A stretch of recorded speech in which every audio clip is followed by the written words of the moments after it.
Hello friend, this is Roohi Deeba. Welcome to Roohi Deeba classes. I hope all are good friends. आज हम करेंगे अपना chapter number 8 का एग्जाम्पल नंबर 6। हमें क्या गिवन है? त्रिभुज ए बी सी में त्रिभुज ए बी सी डायग्राम हमें गिवन है में डी ई और एफ क्रमशः भुजाओं ए बी बी सी और ए सी के मिड पॉइंट है, मध्य बिंदु है। सिद्ध करना है कि बिंदु डी ई एफ को मिलाने पर त्रिभुज ए बी सी चार सर्वांगसम त्रिभुजों में विभाजित हो जाता है। जैसे हमने डी एफ को मिलाया तो हमारे त्रिभुज ए डी एफ बना, त्रिभुज बी डी ई बना, त्रिभुज सी ई एफ बना और त्रिभुज डी ई एफ। तो ये हो गए हमारे चार त्रिभुज। हमें इन्हें सिद्ध करना है कि ये चारों त्रिभुज एक दूसरे के सर्वांगसम हैं। तो यहाँ सबसे पहले हम हेडिंग डालेंगे अपना दिया है।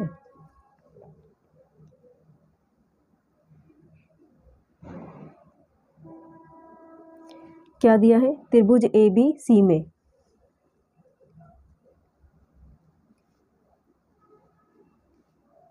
डी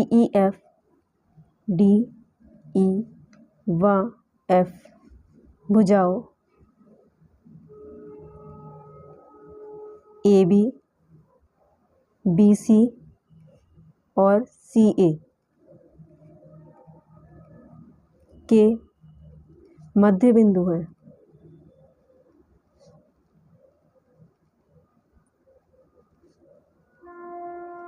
ये हमें दे रखा है।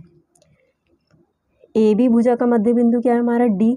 तो ए डी किसके बराबर हो जाएगा? बी डी के बराबर हो जाएगा। बी सी भुजा का मध्य बिंदु है ई, तो बी ई बराबर हो जाएगा हमारा सी ई के। एफ ए सी का मिड पॉइंट है, तो A F equal to C F. ये दोनों साइड आपस में कैसी रहेंगी? बराबर ही रहेंगी। या अदर वर्ड्स में हम क्या कह सकते हैं कि ए बी ए डी और बी डी क्या है? ए बी का आधा है, क्योंकि ये मिड पॉइंट है। तो यहाँ नेक्स्ट हेडिंग डालेंगे हम सिद्ध करना है।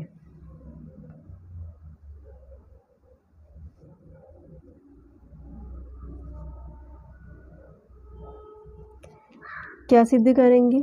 डी ई और एफ को मिलाने पर त्रिभुज ए बी सी चार सर्वांगसम त्रिभुजों में विभाजित हो जाता है। डी ई और एफ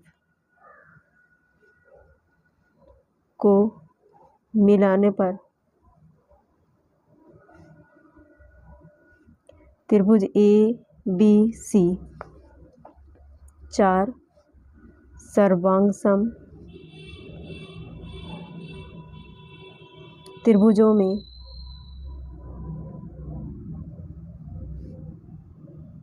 विभाजित हो जाता है।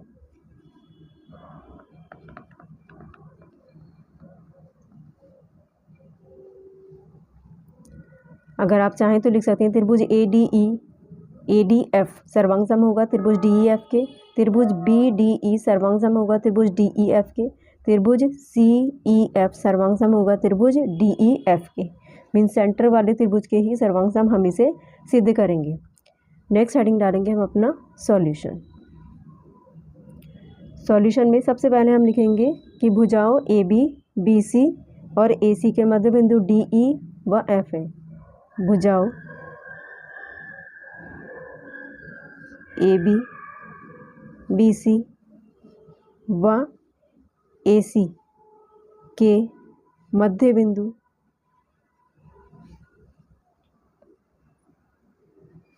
डी ई व एफ है। यह हमें दिया है। ए डी किसके बराबर है? बी डी के बराबर है कि मिड पॉइंट है। A D is equals to B D और दोनों ही क्या है? आधे हैं ए बी भुजा के। नेक्स्ट बी ई बराबर है सी ई के, बी ई बराबर है सी ई के और दोनों ही क्या है? आधे हैं किसके? बी सी साइड के, half of B C. A F equal to C F, A F equal to C F equal to दोनों क्या है? हाफ है किसके? ए सी साइड के, हाफ ऑफ ए सी। अब नेक्स्ट हेडिंग डालेंगे हम इसी में ही मध्य बिंदु प्रमेय से। मध्य बिंदु प्रमेय हमने पढ़ रखी है। मध्य बिंदु प्रमेय से मध्य बिंदु पर में हमारी क्या थी, ए बी साइड समांतर होगी किसके, ई एफ के, क्योंकि ए बी के सामने वाली साइड क्या है हमारी, ई एफ है। यहाँ हम लिखेंगे ए बी समांतर है हमारी ई एफ के। तो इसे हम क्या लिख सकते हैं कि ई एफ आधा होगा किसका, ए बी साइड का। E F is equals to half होगा ए बी साइड का, और ए बी का हाफ हमने क्या लिखा है, किसके बराबर है, A D equal to B D. तो हम ए बी के हाफ को क्या लिख सकते हैं, A D equal to B D. यहाँ हम लिखेंगे E F equal to A D equal to B D. यह हम ऑलरेडी लिख चुके हैं। देन हम क्या कह सकते हैं शॉर्ट में कि ई एफ किसके बराबर है, ए डी के बराबर है। E F equal to A D. तो यहाँ हम लिखेंगे E F equal to A D. ये हम बराबर ऑलरेडी दिखा चुके हैं। इसे हम कहेंगे question number 1। Next B C किसके समांतर है, डी एफ के समांतर है। बी सी समांतर है डी एफ के। तो इसे हम क्या लिख सकते हैं, डी एफ को, डी एफ आधा है किसका, बी सी का। D F is equals to half है हमारा बी सी साइड का, और बी सी का हाफ किसके बराबर है, बी इक्वल टू सी। तो बी सी के हाफ के प्लेस पर हम ये लिखेंगे D F equal to B E equal to C E. D F किसके बराबर है हमारा, बी ई के बराबर है। यहाँ से हम ये दोनों इक्वल करके लिख देंगे। Then D F equal to B E, equation number 2। Next same हम लिखेंगे ए सी किसके समांतर है, डी ई के समांतर है, क्योंकि ए सी के सामने वाली साइड क्या हो गई हमारी, डी ई। ए सी समांतर है डी ई के। ए सी डी ई के समांतर है, तो हम डी ई को क्या लिख सकते हैं, आधा है किसका, ए सी का। D E is equals to half है हमारा ए सी साइड का, और ए सी का हाफ को क्या लिखेंगे हम, A F equal to C F. Then D E is equals to A F equal to C F. D E किसके बराबर, ए एफ के बराबर है। D E is equals to A F, equation number 3। अब next हम चलेंगे त्रिभुज A D F, त्रिभुज बी डी ई, त्रिभुज सी ई एफ व त्रिभुज डी ई एफ में। त्रिभुज ए डी एफ कॉमा त्रिभुज बी डी ई कॉमा त्रिभुज सी ई एफ व त्रिभुज डी ई एफ में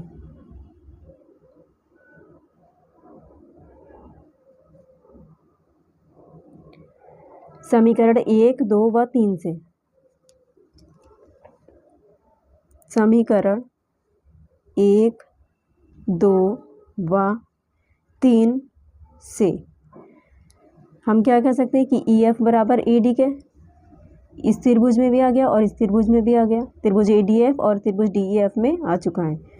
तो इक्वेशन नंबर 1, 2, 3 से E F equal to A D, D F equal to B E and D E equal to A F. तो हम क्या कह सकते हैं, त्रिभुज ए डी एफ सर्वांग सम हो गया त्रिभुज डी ई एफ के, क्योंकि इन दोनों त्रिभुज की क्या है, ये साइड्स हैं। तो हम यहाँ लिखेंगे त्रिभुज ए डी एफ सर्वांग सम है त्रिभुज डी ई एफ के।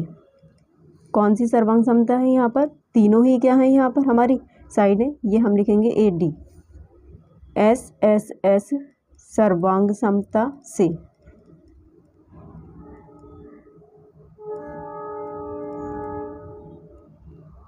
ट्रिपल एस सर्वांग समता से दोनों त्रिभुज हमारे क्या सिद्ध हो गए, सर्वांग सम सिद्ध हो गए। नेक्स्ट अब हम लिख देंगे इसी प्रकार।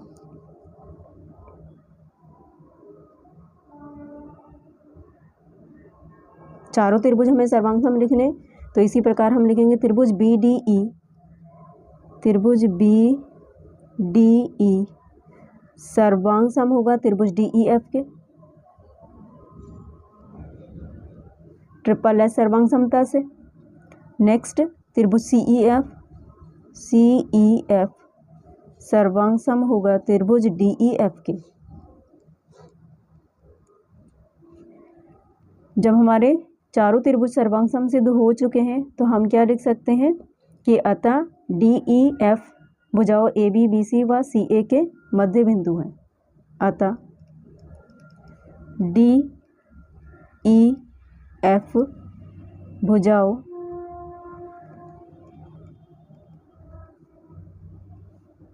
ए बी बी सी व ए सी के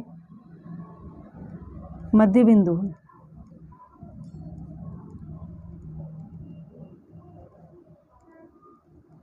चारों त्रिभुज हमें सर्वांग सम सिद्ध करने थे और वो हमारे आ चुके हैं। यहाँ पर एग्जाम्पल नंबर 6 हमारा कंप्लीट हुआ।